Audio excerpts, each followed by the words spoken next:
This morning we're going to take a look at the story of the next judge, who is Abimelech.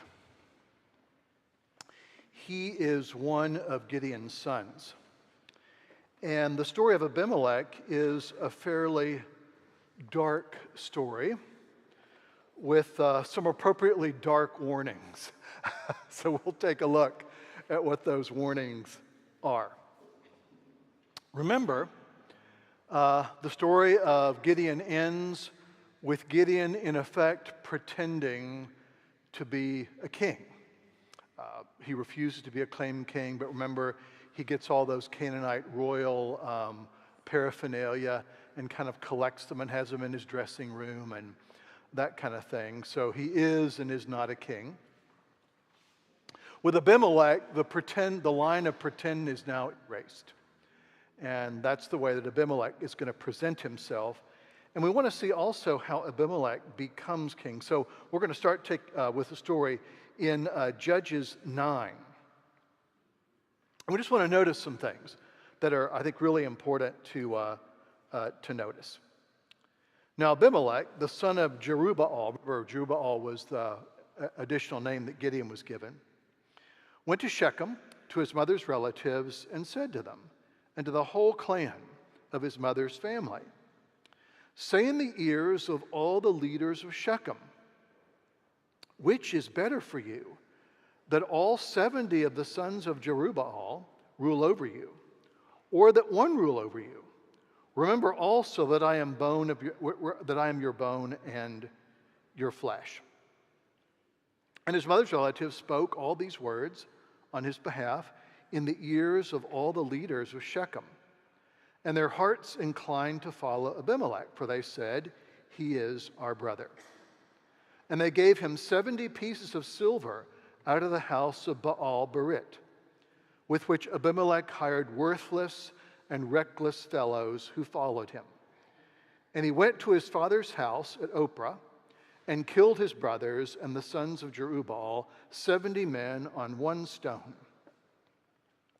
So notice what happened. There are a couple really important details just to note right off the bat.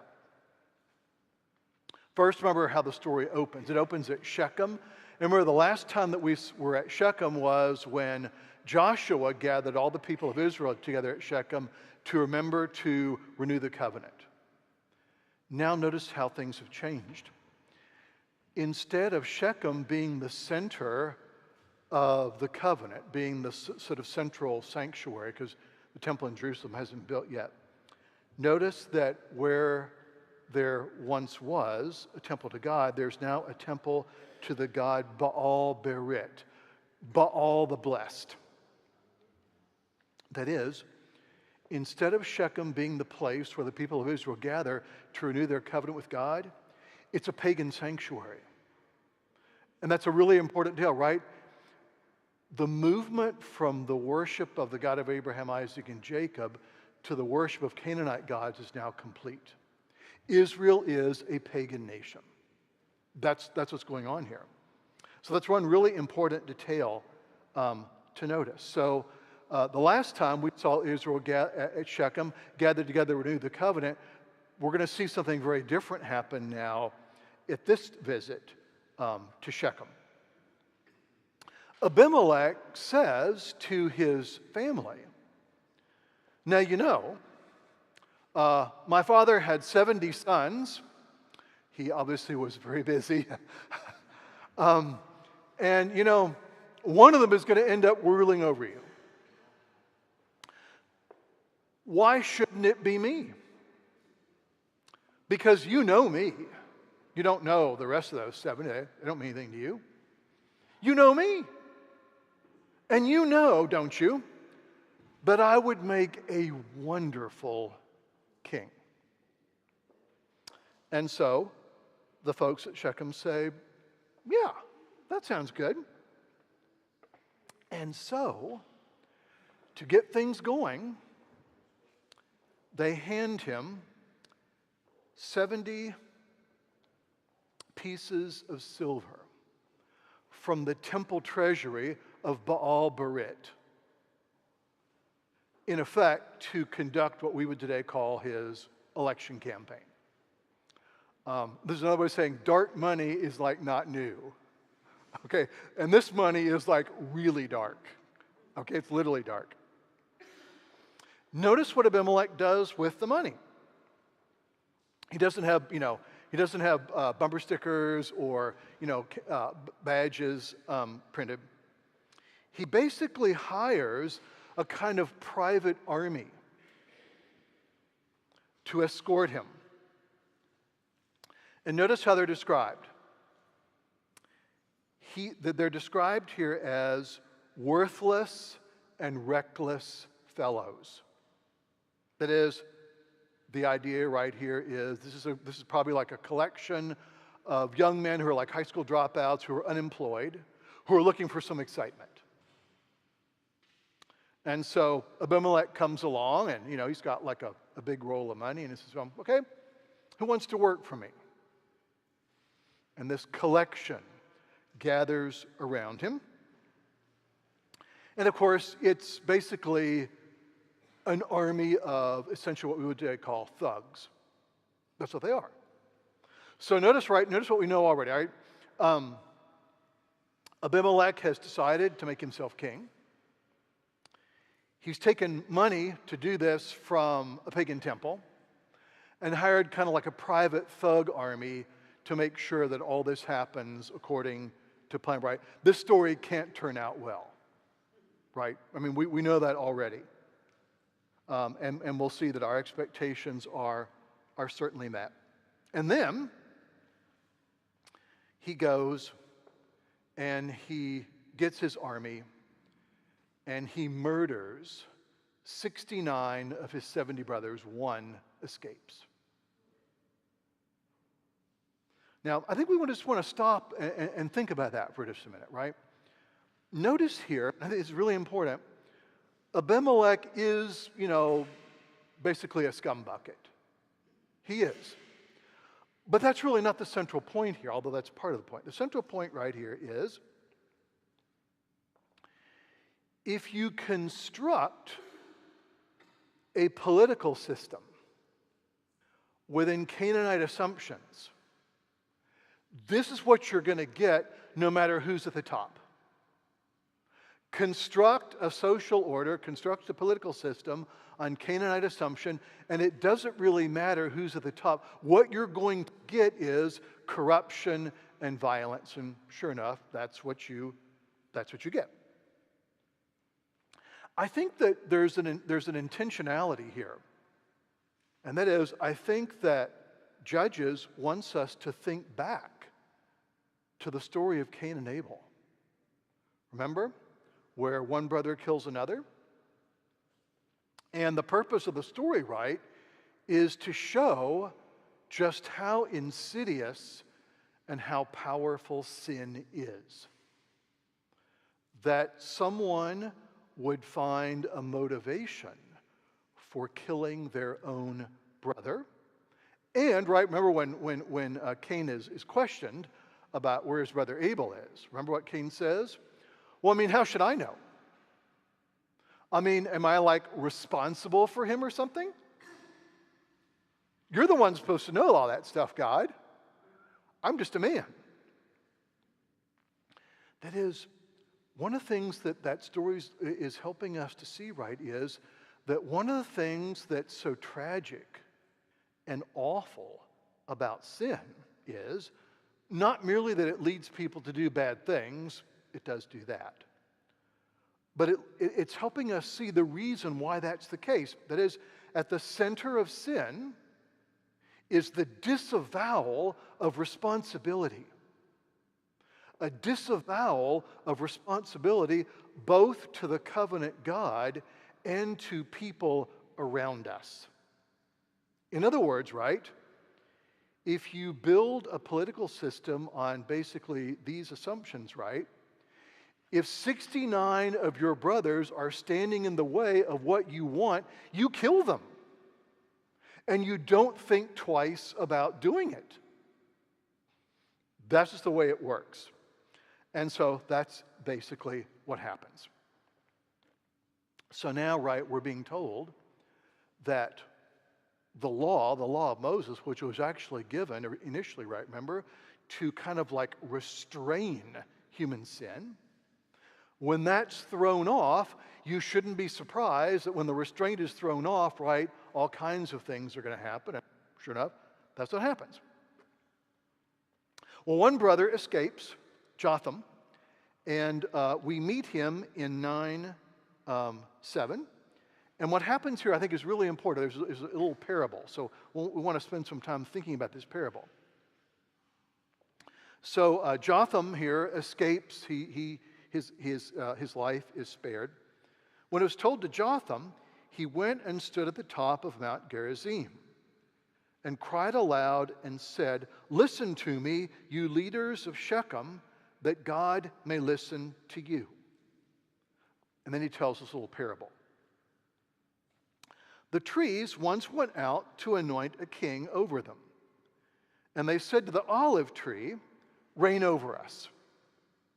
But the olive tree said to them, "Shall I leave my abundance by which the gods and men are honored and go hold sway over the trees?" And the tree said to the fig tree, "You come and reign over us." But the fig tree said to them, "Shall I leave my sweetness and my good fruit and go hold sway over the trees?" And the tree said to the vine, "You come and reign over us." But the vine said to them, "Shall I leave my wine that cheers God and men and go hold sway over the trees?" So in this little parable, right, the trees are wanting a king. They clearly represent the people of Israel. And they're going around and they're sort of like conducting like interviews, okay? And they go to three entities. They go to the fig tree, to the olive tree, and to the vine. And we just want to remember, right, really important, figs, olives, vines in the Old Testament are all symbols of blessing, okay? Grapes produce wine, figs produce sweetness, olives produce olive oil, which are, it's useful in a whole variety of ways. So figs, olives, and grapes here all represent blessing, and they all say no.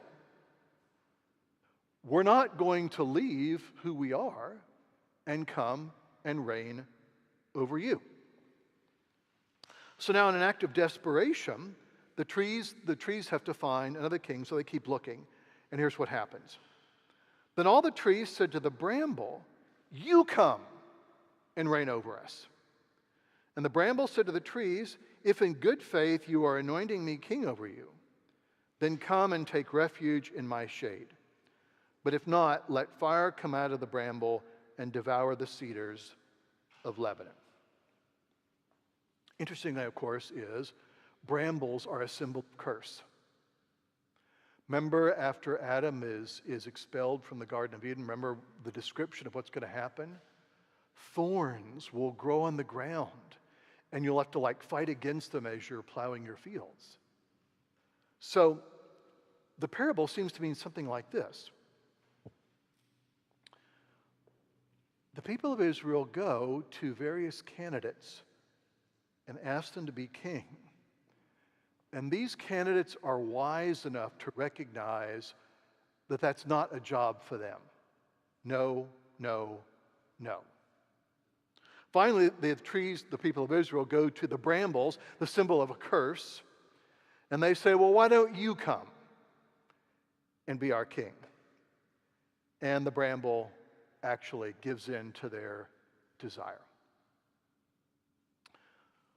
The wise are in a position to recognize that they shouldn't be king.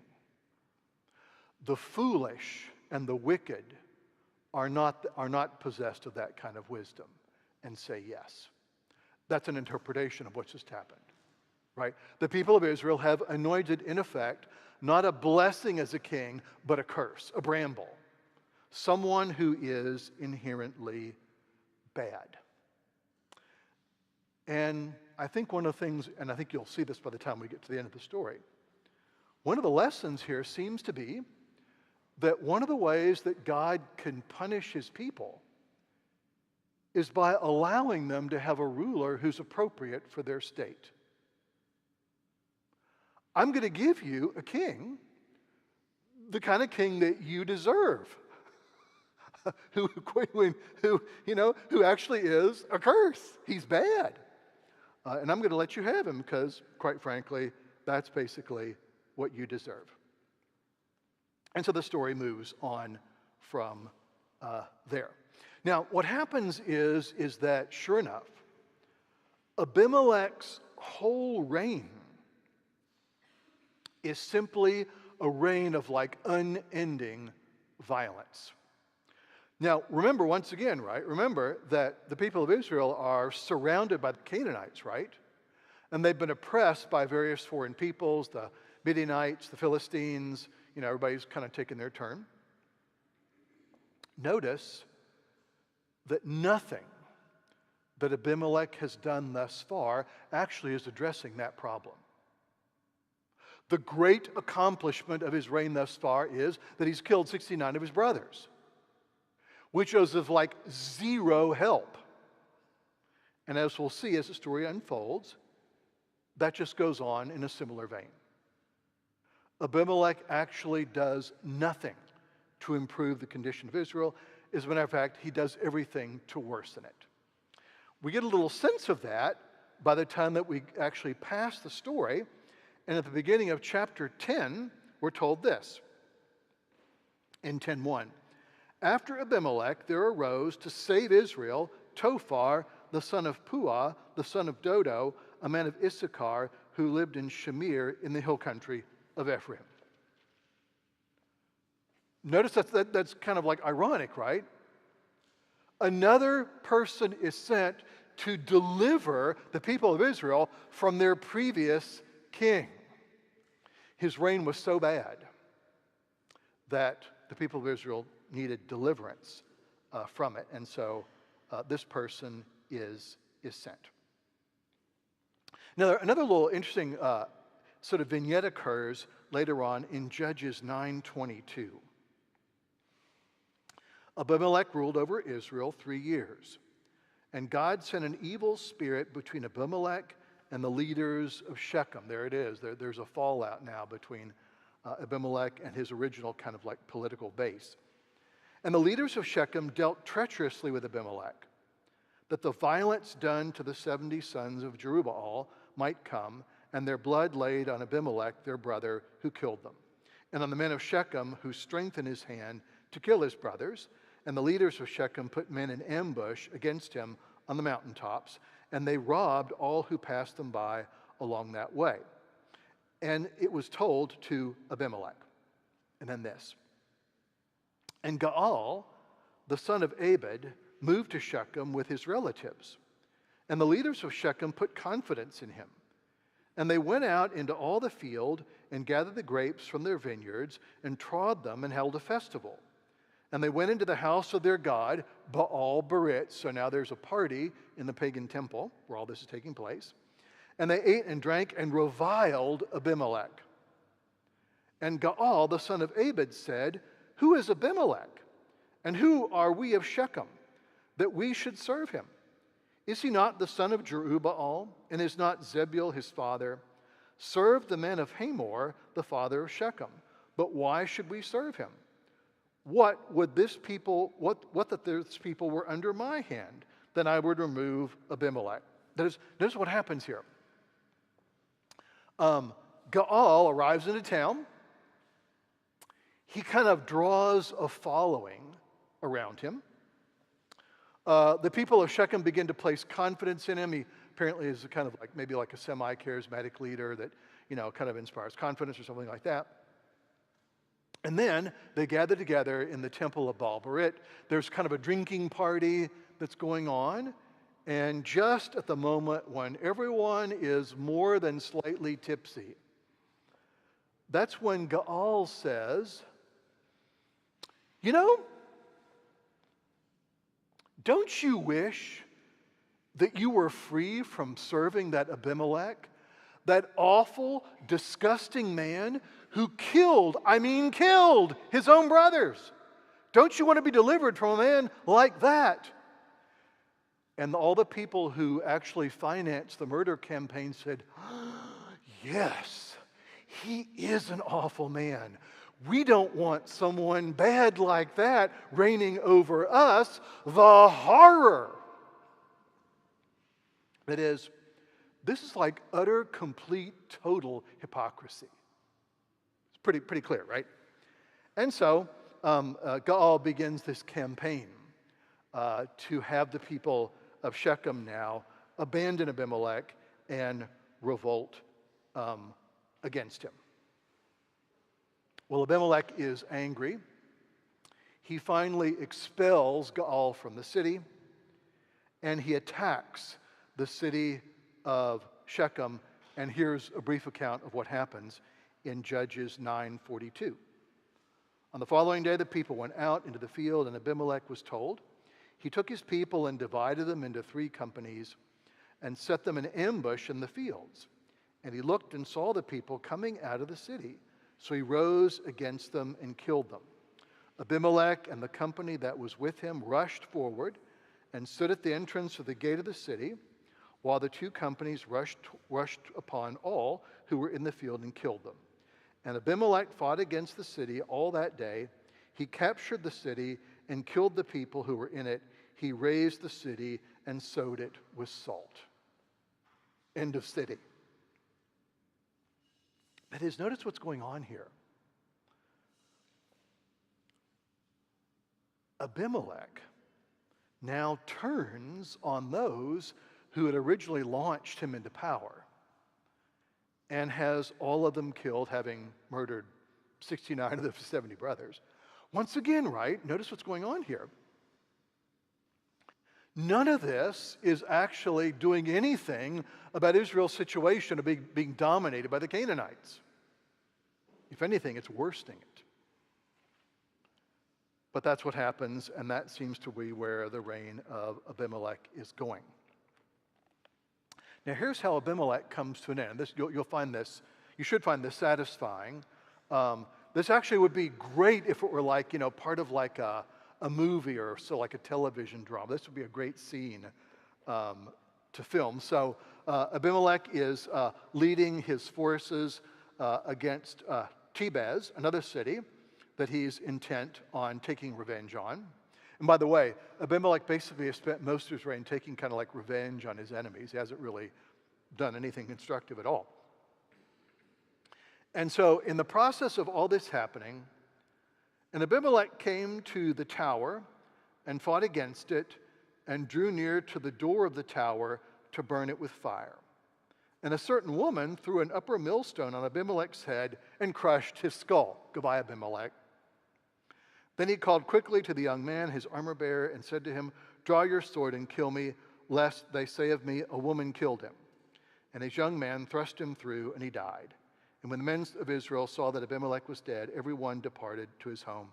Thus God returned the evil of Abimelech, which he committed against his father in killing his 70 brothers. So notice there's a wonderful sense of completeness. Remember, we're told that Abimelech kills all his brothers on the same stone. And now guess what happens? A woman drops part of a millstone from a tower on his head and crushes it. And that's kind of the end of Abimelech. Now, I think once again there's some really important lessons here. And the thing that we'll want to try and remember here is a really important fact. One fact is, and I've tried to emphasize this, but I think it's worth remembering. Remember that Israel's relationship with God gives her a very different and very specific understanding of what kings are supposed to be like and what they're supposed to do. It's not unimportant, right?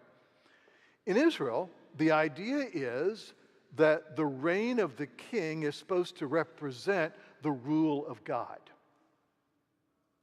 And the rule of God, right, is a rule of order and blessing, right? That's what God's rule looks like. That's why we look forward to this thing called the kingdom of God, right? When everything's finally put right. So the rule of the king is supposed to represent that. The rule of the king is supposed to, in effect, in some ways, right, point to the rule of God as things are gradually made right and everything is sort of put in its proper order. That's what we don't find here. And that's part of the point, right? The point, once again, is when Israel turns away from the covenant, when Israel adopts the worship of Baal Berit, that's not just a theological mistake or a religious problem. It literally changes and corrupts everything so that you'll eventually end up with a ruler like Abimelech. It's inevitable. It's going to happen because everything is placed on the wrong foundations and the wrong assumptions. I think another thing that comes out of this story that I think is really important, and this is why the New Testament spends so much time on this, and that is, one of the things we're being alerted to here that I think that's really essential and important is, and this will be very much an Old Testament concern, it'll even increasingly become a New Testament concern. And that is that the character of leaders really matters. The character of leaders really matters. The kind of relationship that leaders have with God and the way that leaders understand their role is really, really, really important. It's not incidental. Abimelech is a good example of that. One example here, and I only have time to kind of just reference this, is Paul has a lot to say about this subject in 2 Corinthians 10 through 11. And to kind of summarize what Paul says there, remember, Paul is defending himself against some people that he calls the super apostles. That's his term for them. That's the kind of way they think of themselves, right? In their minds, the super apostles are, well, they're super. They're slick talkers. They practice golden-throated oratory. They kind of behave and expect to be treated as rock stars. They like to have people kind of around them oohing and awing. And when asked, they can rattle off a whole list of wonderful accomplishments. And so, Paul provides the Corinthians with what you might call an anti-resume. In Paul's resume, he talks about all his weaknesses, about his shipwrecks, his imprisonments, the number of times that he's been beaten, the number of times he's been thrown into jail. In effect, he talks about all his failures. What's the purpose of the anti-resume? Well, the purpose of the anti-resume, right, comes, and we heard this in, I think it was 2 Sundays ago, in the epistle lesson. Remember, he concludes with those famous words. Paul says, I'm content with weaknesses and beatings and that kind of thing. And for when I am weak, then I am strong. Paul says that the most important qualification of a leader in the people of God, Old Testament, New Testament, the one thing that really qualifies them for their role is the fact that they know that they can't do what they've been called to do alone. That they must lean on God. For when I am weak, then I'm strong. When I'm in touch with my weakness, my limitation, my frail humanity, that's when I can turn to the real source of strength. If that doesn't happen, then eventually we'll end up with something like Abimelech. And the history of the church, simply in the last 5 or 6 years, all across this country, I think, bears that out. Over and over and over again. So this is a really important lesson. So if you're ever on a search committee for any parish, and you see a resume from Abimelech, put it in the trash can.